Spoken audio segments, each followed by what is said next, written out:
Өнөөдөр энэ цагт нэгэн бүсгүй хүүтэй болж гинэ. Гэтэл аварга могой гарч гин. Түүнийг сэрсэн савнд хийн өсгөх болжээ. Аварга могой сэрсэн савнд тайван цагирлан хэвдэж байгаад цаг нь болохоор гулган гарч хоол идчихэд буцаад л хэвтэртэн морилдсон очино. Бүсгүй хөрш 3 охинтой байлаа. Нэг өдөр 3 охин аварга могойг харахаар иржигнэ. Том охин нь "Паах, ямар муухай амтэн бэ" гээд тохиураар зүүнүүдийг хатгачихлаа. Тэгтэл дунд охин нь "Пэ, ямар заван амтэн бэ" гэснээ дохиураар баруун нүдийг хатгачихжээ. Тэгтэл могойн нүднээс нулимс бөмбөрч түүнийг харсан бага охин нь "Ямар өрөвдмөр юм бэ, могойхон минь, хөөрхөлтэй юм а, лусын амт минь. Чамайг хүмүүс мэдэхгүй болоод ингэж дормжилж байгаа юм" гээд хормойгоорон могойн нулимсыг орчиж өглөө. Тэр явдлаас хойш могой "Ээжээ, намайг хөрш айлын бага охинтой суулгаж өгөөч" гэж ээждэн хэлэх болжээ. Ээж нь могойн хэлхийг сонсоод бүх үзэгд хүү минь, чи өөрийнхөө хэн болохыг мэдэж байгаа биз дээ" гэвэл аварга могой "Хөө улам шалж гуйн. Та очиод хилээд өгчгөл дөө" гэлээ. Бүсгүй "Өвөө хүү минь болохгүй" гэж татгалзахад могой "Хүү,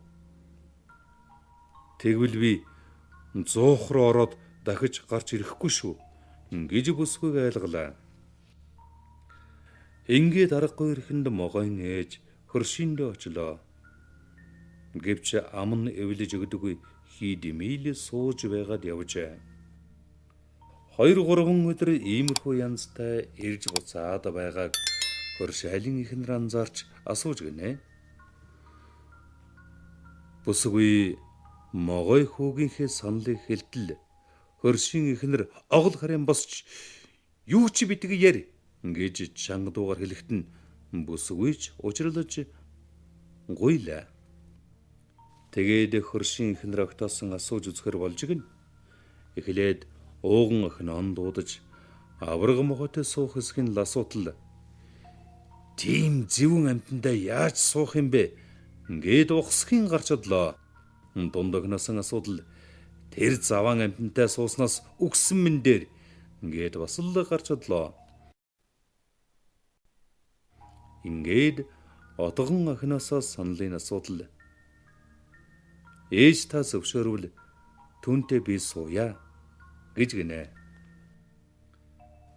Санаа сэтгэл нэгэндээ нийлж байгаа болохоор хоримын ёс журмын дагуу мөргөлвөлдэж, дарс болгож, бусдын адил ёслого хийлээ. Тэгтэл аварга могой эхнэрээсээ том тогоонд дүүрэн ус буцалгаж өгөхийг хүслээ. Тэгээд тэр усан дорж биеийн угаатал хайрсан бүгд гуйжин унаж жахвалга сайхан залуу болоод хувирчихжээ. Бүсгүй аргарийнхан аварга могой хүргэнтэй болчихлоо гэж урууцрайлсаар өглөөтэй залгатал харин ч шинэ хосын өрөөнөөс царайлаг сайхан залуу хүргэн гарч ирэхэн дэрэ. Бүгд л гайхаж баярлсандаа хөлөх хөөрцөг болцгоолоо. Харин хоёр эгч нь жахвалга сайхан залууг хараад "Сайхан эр нөхөр болох хүнийг дүүдэн алдчихлаа" гэж харуулсан атаархцгааж гинэ. Ийхүү лусын хүүтэй ханилсан бүсгүй аз жаргалтай сайхан амьдрах болжээ.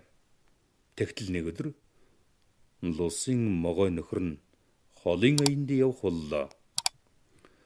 Өнөөхөө гуйж унсан хайрсан эхнэртэй өгч "Үүнийг хүнд ч үзүүлгүй сайн хадгалаарай. Хэрвээ энэ байхгүй бол би эргэж ирж чадахгүй болно" гэж гуйгаад явж гинэ. Могой нөхөр нь цагаан өмдөн дээр хаш чулуун өнгөтэй хөрм өмсөд аян замдан гарчээ. Эхнэр нь могойн хайрсыг ууданд хийж ингэрийнхээ бүчнээс сүүж явах боллоо. Гэтэл нэг өдөр хоёр эгч нь Зүүсэн юмэг чинь үзье гэж гуйгаад булааж аваад харж гэж гинэ. Папу гэснэ яах ихэн зургүй дөрлөж байгаа гал руу шидэж орхилоо.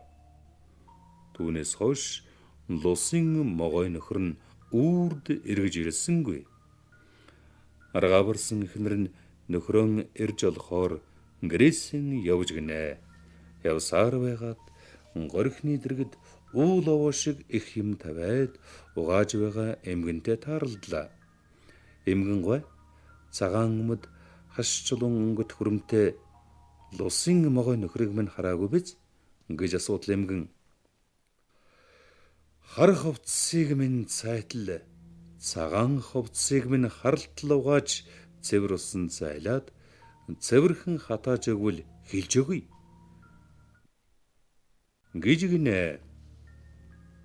Бүсгүй тэр их угаах юмыг харыг нь цагаан болтол цагааныг нь хар болтол угааж цэвэр усанд зайлан цэвэрхэн хатааж өглөө.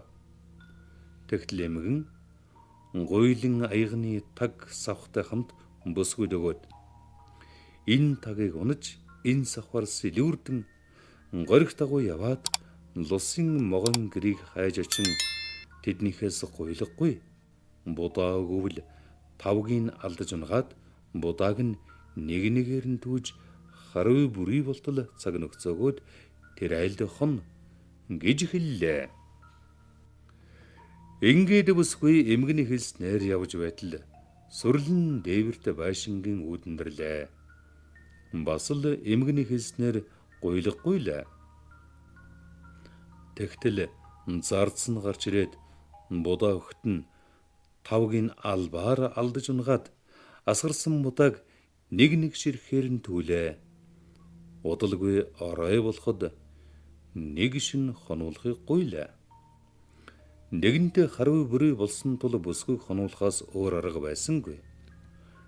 Тэгээд шинийн тэргэл сарыг ширтэн байтал нөгөөрөнөөс саруулхан шүн сар одод гэрэлтвч миний сэтгэл юутай вэ? Нутагтан илсэн эхнэр минь тэр сарыг харж байгаа болов гэж дуулхан сонсогдлоо. Чих тавин жагнтал лусын могой нөхрийнхэн дуу мөн байлаа. Бүсгүй баярлсандаа. Саруулхан шин сар одод гэрэлтвч миний бие энлэн шанална. Лусын могой нөхөр минь тэр сарыг харж байгаа болов гэд даган дууллаа. Тэгтэл лусын могой нөхөр нь эхнэрийнхэн ирснийг мэдээд хөл алдан гүйн ирж хосууд бөөн баяр хөөр болон уулзалтлаа. Гаргараа атгаж баярын нулимс туслуулан болсон бүх явдлаа ярилцлаа. Маргааш өглөө ургахын улаан нарнаар аян замдан гарч явсаар гэртээ эртэл хорон санаа агуулж байсан хоёр их чинь нас барсан байжээ. Ингээд хосууд баяртай уулзсны баярыг ходол олонтойгоо тэмдэглэн өвөр дин мөнх аз жаргалтай сайхан амьдарсан гэдэг.